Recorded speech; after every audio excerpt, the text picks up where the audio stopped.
Okay, my name is Benny. I was in the Navy. I was a quartermaster. I started a YouTube channel, and sometimes I get questions pertaining to rates, and there's some rates that I know a little bit about, and I like to answer those questions whenever I can, but sometimes I don't feel qualified, so I don't answer them. But I'm going to do two today. This one's going to be about Master at Arms, and then I'll do another one about special operations, because a lot of people ask me about that. So here's the QM's take on Master at Arms. I hope I answer all your questions, but again, probably be better asking somebody who's actually done the job. Master at Arms is Navy police officers.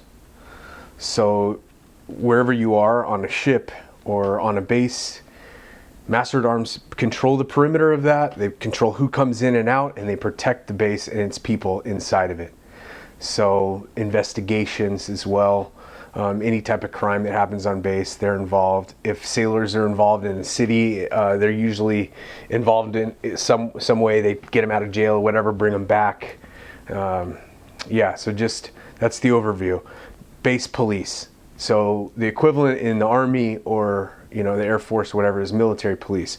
But having dealt with Army military police, Marine military police, Air Force military police, the overall perception of these types of people in the Navy, it's way better. I mean, you go to the Army and the MPs are like, jerks. Your boot camp's going to go just like everybody else's. You're going to go through your little 8-week boot camp, and you're going to go to your A school, and then you're going to start at the bottom of the totem pole. Let's say you start out on a base. Let's say San Diego. You start out on a base in San Diego. You're a low man on the totem pole, low woman on the totem pole. You're going to be checking IDs. That's going to happen. You're going to be sitting somewhere in a square box, and you're going to be checking IDs back and forth. And if people are coming in with something, you're going to be checking bags. If you're basically just making sure that whoever's coming in and out of that base is up to code, belongs there, has the right documentation, and then you let them through. After you get through your grunted out and grimy period of the Navy, which everybody goes through in every rate, you got to bust your butt at first. You think some first class petty officer is going to be cleaning toilets. It ain't happening. You're going to be cleaning that toilet wherever it is. So just know that going in. Your recruiter's not telling you that, and it's probably because it'll turn you off, but I had my hands in toilets a lot more than I wanted to, for sure. But once you get over a couple years, then you get to start to branch off and do cool things. You might know Austin Alexander. He's like the most famous Master at Arms, and he's in a patrol boat, and he patrols the perimeter of whatever base he's at. That's a great job, Sometimes you're in a squad car and you're driving around. You get more responsibility as you make rank, and then you're going to be involved in investigations. DUI is a huge thing that you got to curtail. You're going to be escorting a lot of people back and forth from their activities outside of base in the city, and you're going to be bringing them back into the safe haven of their own base. So if somebody commits a crime on base, you're going to be dealing with it. There's a lot more crime than you think. There's a lot more sexual assault stuff that you're going to deal with. It's just like being a cop, man. It's like the functionality of it's the same thing, except it's not the government's law, it's the UCMJ, it's the military's law, so you're going to be upholding that. So wherever Navy ships are, wherever there's ships and bases and Navy bases, and wherever ships can pull in, you obviously need to protect the perimeter or protect people from trying to go up to those ships. So you're going to have patrol boats in the outside of that base, and you're going to be circling the waters, making sure nobody messes with those ships. That's a really cool thing. And we have bases overseas, so if you're a Master at Arms, you can go all over the place, all over the world to protect their bases. And sea duty, Master at Arms are assigned to ships. They control all the crime that goes on ships. If you go to a carrier, you're going to have a whole team of Master at Arms. And if you are a part of a smaller ship, like I was on a frigate, we had one. So, and he controlled he was involved in all the captain's masks, the punishments, making sure people show up to where they need to be in a uniform or whatever. If somebody gets in trouble on a ship, they have to do I went to Catholic school, and we had something called justice under God. But it's very similar. It's like if you do something stupid, you get in a fight or something, you got to do really grunt work. You got to show up in your uniform like 3 times a day, and you got to clean stuff and clean bilges and toilets, all that stuff. So it really doesn't pay to. I'd rather be in jail outside the Navy than inside the Navy, because you get in your little captain's mast trouble. You're going to be, first of all, they're going to take your money away. That's usually what happens right away, is they take your money. Hopefully that's all they take from you. They can take your benefits from you or whatever. It's really important to walk a straight path when you're in the Navy, because if the Master at Arms are around, you've probably done something really stupid, probably a crime, So a collateral duty on your ship or on your command might be Command Master at Arms. So that means a guy like me, a quartermaster, I could be a Command Master at Arms, and basically I have rights as a Master at Arms in my little bubble, which at the time was Assault Craft Unit 1. All E5s and above have to be Command Master at Arms. And what that duty entailed would be, I would just make sure the watch standards are in place. If there's somebody in my area that wasn't supposed to be there, I would be called. Where's your ID? Etc. And then during Captain's Mass, my function would be I would make sure that the person committing whatever crime they did, they were in the right uniform, and I would walk them in, giving them specific commands. They would stand 3 feet from the podium where the captain is. The captain's talking to them, and basically captain is judge, jury, and executioner in this scenario. So they put me right to the side of that person who's committed the crime. So they're in dress whites, I'm in my regular attire, and then I'm staring right at the side of this person's face, just grilling them. And if they step 1 foot forward, then I get to beat the crap out of them.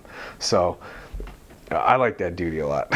Nobody ever tested me. And there was one guy, and he was a black guy, 6'5", just huge dude, probably 270 pounds. I rock about 230. And usually I knew that I could handle this situations, but this dude was standing there, and I was like, oh, please, dude, don't do anything crazy. I don't want to die today, So, but it's interesting. It's kind of fun. And Captain Masks are pretty fun, because you really do get the inside scoop on things. It's kind of neat, but you can't talk about it, obviously, but whatever. The whiz quiz. Master at Arms control the whiz quiz. And man, I just keep thinking about this one dude. We had this gay dude at Assault Craft Unit 1, and that dude would be there for the whiz quiz all the time, and he would get up there and look right down at it, man. I felt like it was a bit inappropriate, to be honest with you. So I don't know if there's any good way to do that, but I always felt uncomfortable. But regardless, Master at Arms run the whiz quiz. They get you in trouble if you piss hot. If you're a female, you're gonna have a female Master at Arms making sure you pee in the cup, and if you're a male, you're gonna have a male watching you pee in the cup. So Master at Arms, they deal with whiz quizzes. What else do they do? OC sprays. Your job is, it's called Alpha.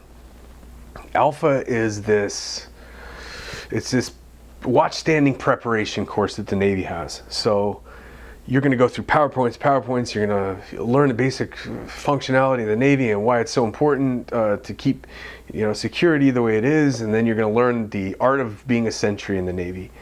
Because if you're going to join the Navy, it doesn't matter what what your rate is. It doesn't matter what you do. Maybe you hold a camera all day. You're still going to be standing and watch. You need to know these principles. You will get OC sprayed in the face. You might last your whole career and not do it, because a lot of people shirk that responsibility because they're scared.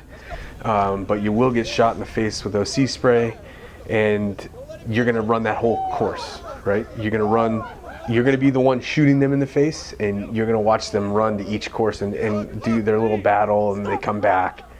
For Master at Arms, this is the best day, and I think you do it a couple times a year.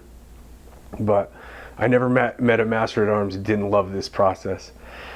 And if you're smart and you get to the red man, don't hit him in the face. That's like rule number one. Don't hit the guy in the face, or he's gonna retaliate. So, yeah. There you go. Blink, blink, blink. I told you not to hit him in the head. You did it anyway. You will do a little bit of work with the gunner's mates. Yeah, like gun qualifications. Master at Arms are heavily invested in all the security issues regarding a command. So, yeah, you'll do that a little bit, and you also, I mean, like I said a little bit earlier, is your life in the Navy can go a lot of cool directions after you get through that tough phase of checking IDs everywhere. You know, you can be doing some really interesting stuff, working with K9 units. You know, you get street police. You know, we go in Tokyo, Japan. Your job is going to be walking around the streets downtown Tokyo, making sure, you know, people aren't screwing up. In Singapore, you're going to be walking around the Orchard Towers, making sure nobody's doing anything stupid. Impossible, right? By the way, if you're at Orchard Towers for some reason, there's no reason to do anything there. But if you do go there, there's a food court at the bottom. It's where all the hookers go. That's the place to eat. And, you know, I'm telling you, you want cheap food, you want Singaporean food, you want the best tasting stuff around, that's the place, man. It's Orchard Towers. Shore duty, you're going to be on a base. Sea duty, you're going to be on a ship. I think that's about it, you know.